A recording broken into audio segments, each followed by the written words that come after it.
So Sammy Mockbell has just done a piece on Tottenham Hotspur's response to what they call an unsolicited and unhelpful expression of interest that was kind of leaked to us all via an exclusive from Martin Lipton that went into detail around what that expression of interest looked like.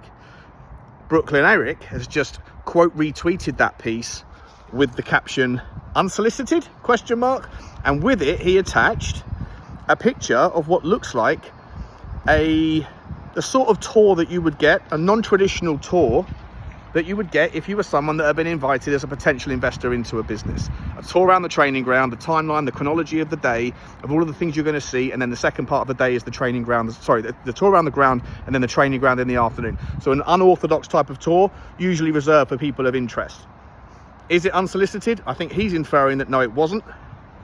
The other word that they've used is unnecessary. Well, I think actually that article from Martin Lipton was very necessary, because it's laid out for us all what an alternative version of ambition by other owners would look like.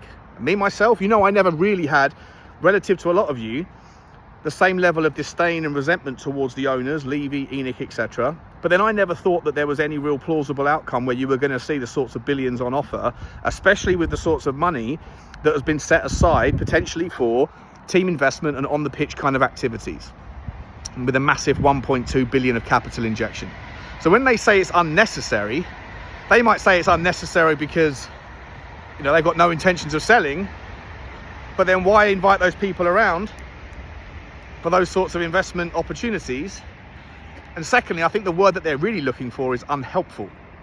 And the reason I would say that is because it's probably unhelpful to their own cause to know now that the fans know that there is a marker that's been laid down around what the kind of ambition and backing the team can really look like with people that are willing to do so.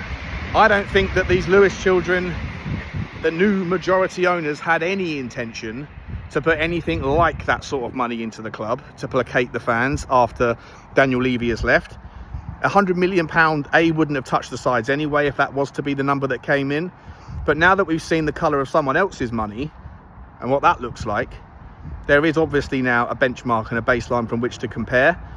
And I think that that's why when they're putting out those sorts of statements, the word they're really looking for is unhelpful, because now they're going to have to put their hand in their pocket a little bit deeper and pull out quite a lot more money so that we can be satisfied with this version of our new look Tottenham, rather than the Tottenham Blueprint 3.0 that Brookly and Earick and his consortium were willing to put forward. Still 27 days left on the takeover code. We shall see what happens. Come on, you Spurs.